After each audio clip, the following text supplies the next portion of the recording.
Hello and welcome to a new retro video or unboxing video, whatever you call it, a little bit of a show off. So what I'm going to talk about here is the next thing that I got. That is about the PlayStation 1. So again, this here is my original PlayStation 1. You can see there was something taped on it here a long time ago. I removed that. Discoloration over time, oxidation of the plastic has made it a little bit darker. Anyways, so this here is the original PlayStation 1. You can see here it has not been modified. This here is a European version. Standard Mickey Mouse, which we call it, Mickey Mouse plug. Um, this here does not have the port in the back, so you can connect something or used to, and then you have the standard out and in and all that stuff, and the bay works, etc., etc. I actually had tested this here; it actually works fine. Anyways, so PlayStation 1 was my first big uh, big console where I started really playing console a lot. I used to own a PC in the beginning. Commodore 64 was actually the really first. That was the introduction. I probably owned the most games on that, and this year was the second one that I owned most games on in the mid 90s. I had an SNES, which sadly I only had a couple of games for. SNES was expensive. The Super NES was also really expensive. I remember paying around over $120 for Shadowrun on SNES and Toys R Us here. So it was really expensive. So, and we were not rich. So that is the story behind this here. So this here I have a fond memory on. It also has one of my favorite JRPGs on it, which is of course Final Fantasy VII. It has Parasite Eve. It has a lot of other great things. Many of my friends also had one. So we used to have Resident Evil parties over at my friend's house or here. And that's pretty much it. So I decided that I want to do this here again. Just like I did with the SNES, which I hope you checked out the video. If you haven't, you can find that on my channel. But this here is optical drive. And we all know that optical media has a deterioration rate. At some point, it will stop working, etc., etc. And look, disc swapping sucks. You can say what you want. It was not the best thing. Legend of Dragoon is 4 discs, 3 discs for Final Fantasy 7, 4 discs for Final Fantasy 8. You know the drift. So I didn't want to do that, and there is actually a mod to fix that. So let's take out the other one here. So what is the difference between these here? Well, one of them is a lot nicer in view. You will also see that this here has a memory card in. Check that out. This here is actually an original memory card, I think. Yes, it is. No, it's actually a copy. Anyways, it works fine. Third party. But anyways, look at the back here.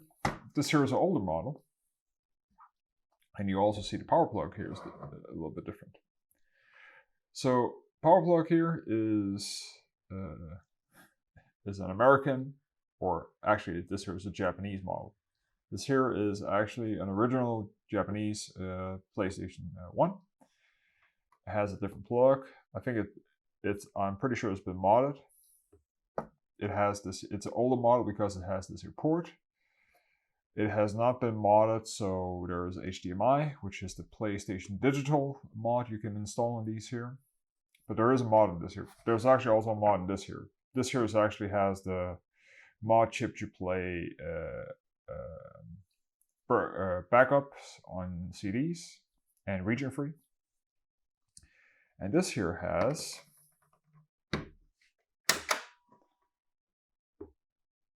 as you can see. This here has an optical drive. This here doesn't. It has an SD card slot.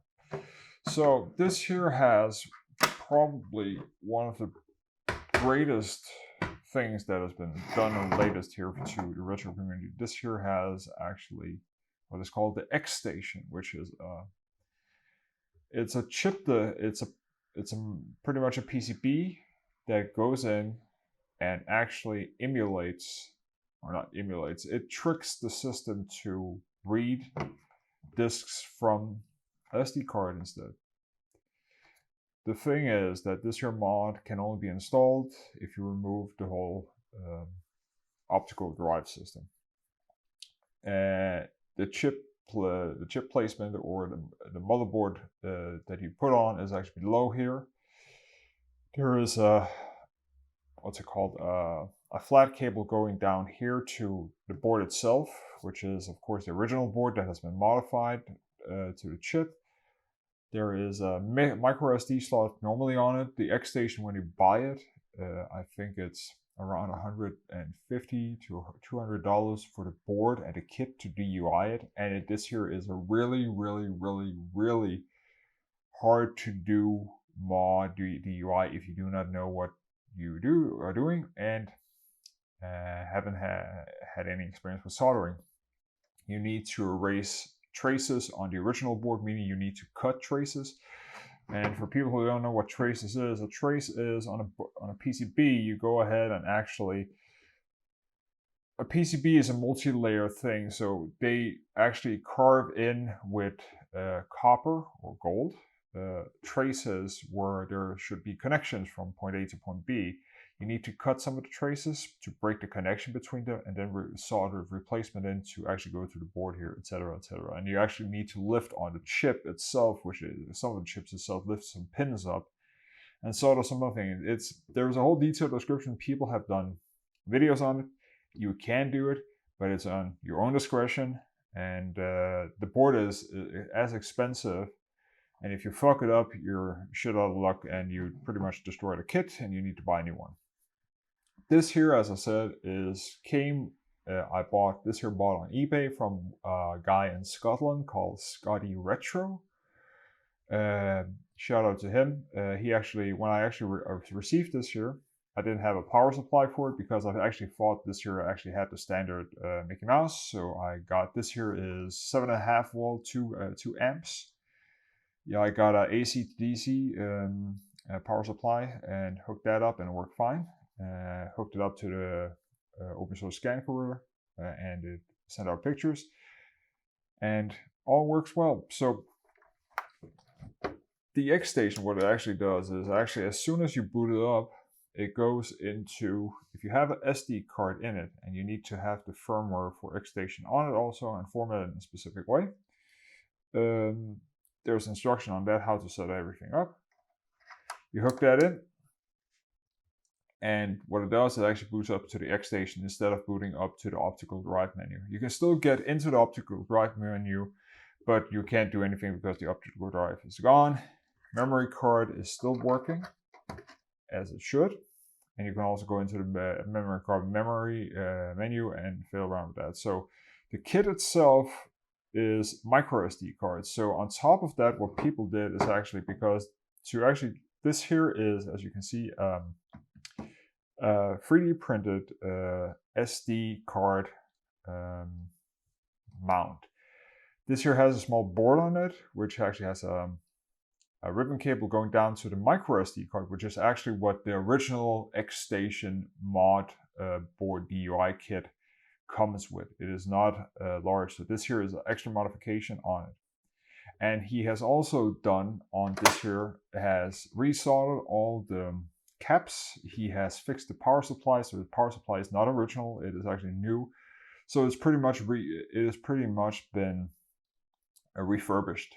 The only thing that has not been done, as I mentioned, is actually you can, on top of all this here, actually get the PlayStation Digital to it, so you do not need an open source scan converter, and you actually replace this here port with an HDMI. And then you have pretty much a high quality modern system that can play PlayStation 1. And that is the way I'm gonna. I was hoping to get a PlayStation 1.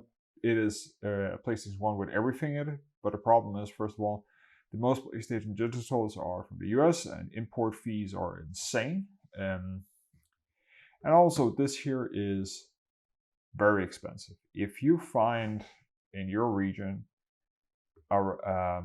somebody who can actually or is willing to mod it, it is probably going to cost for the kit the $200, and it's probably getting it sold out all over the place. And then you have to pay for the modding time, which is and testing, etc., etc. And if you also want like this here also costs print time, etc., etc. In total, if you go out and check on eBay and other places where you can buy a retro where this here is pretty much pre-modded and you just buy this here fully stocked and everything, this here is around $600 to $800. So it is pretty much the same price as a PlayStation 5. I'm not gonna lie to you, at some place. I got a little bit cheaper because of the conversion rate. It is not as expensive as the PlayStation 5. I bought it for less. But I'm also privileged that I have the money to spend on toys like this here. And you should definitely not buy this here if you're not willing to be committed on actually playing retro games on original hardware. Because again, the goal here is we want to have our backups run on original hardware where everything is as it was intended when launching the game with our normal games, without the hassle of, first of all, that your PlayStation breaks on you because it's old. The optical drive is probably the thing that goes first, and that we don't want. So this here can handle multi-discs, etc., etc., and it's great. I've been testing it a little bit. I haven't streamed anything yet on it, which I'm going to do at some point. I'm probably going to play Metal Gear Solid, which is one of my favorite games also. And yeah, that is the deal with this here. One of the things that I did when I got this here, actually was that I have like original games lying around, and I have a USB Blu-ray drive hooked up to my PC, and I started backing up everything and then putting on the SD card. So I only have the things here that is on here. This here is 128 gigabytes SD card. This here setup does have some issues, which the modding community and the people behind that made this here has some documentation on, that it is a little bit finicky with what SD cards you put in. I actually had trouble booting into the Xstation because it was just constantly booting into the original menu, so I actually thought it was ripped off. Hence, I just bought a PlayStation 1 without the mod in, so I actually opened the console up, saw that everything was in there, but I couldn't figure out why it wouldn't boot in. And that was because that it actually, first of all, this system here, if you power it on and you haven't like turned on your TV yet and you hit the reset button, the Xstation will freak out and just the system will just go into what is without the Xstation. So it's going to go into the standard menu, which is looking for a drive, and it's going to show you the memory card menu. You actually need to cold power it on always, and when it's on, there is a button combination you can do to reset the Xstation so it boots into the Xstation. So there are some things here, there are some learning curves, and there's also some learning curves and manuals that you need with the SNES, how to reset a game, because or else you will have to power it on and power it off constantly, which is just gonna really much put wear and tear on the power button and all other things. So just something to be aware that read the manual, which I didn't. That's the gist of it. Also, something else that you need to remember, you cannot like remove this here. You can't remove the disc tray or the CD tray totally, because the problem is that it's still thinking that this here is an optical drive, which is it's just tricking the system to an optical drive, meaning that when there is a small tab down here which actually is pushed down by this here's piece of plastic when you close it down. That is telling the PlayStation that the lid is closed, meaning it can start loading. That is safety reasons, of course. We had it with cassette players, CD players, DVD players, etc., etc. So to make sure that you can, so you would think you can boot it up, works, and it actually boots up, but the problem is it's thinking that this here is open, so it's waiting for a disk. You need to have this here down or else it will not work because it doesn't think that the lid is closed. So some things are still there. That's just the way it is, and yeah, I'm excited to use this here. And again, this here is a great condition. It's been cleaned up, restored, and it's actually the original color, which this one over here, as you can see in the corner, it's not. But yeah, another thing that I might pick up is, so this here can hold a ton of games. You can actually get an SD card that is large enough to hold the whole library if you even own the whole library and have your backups on here. But the problem is, like memory cards, like this here is 1 meg. It can't hold jack shit. There's actually a memory card, third-party memory card that can actually have a micro SD card in it, and it's sold out and it's around 80 bucks. And that will actually make and it's actually compatible with the Xstation. So every time the Xstation launches a game, it actually creates a full memory card on the SD card for that game specifically, and then you have plenty of slots for that, because you will run out of memory cards pretty quickly if you play a lot of games here. I might check that out, but right now I don't have a big library, and on top of that, I don't know how many games I'm going to play on the regular, but just something that you might want to check out, that this memory card is around and could be interested in. And if I buy it, I am definitely gonna talk about it. So yeah, that's pretty much it for me. Until next time.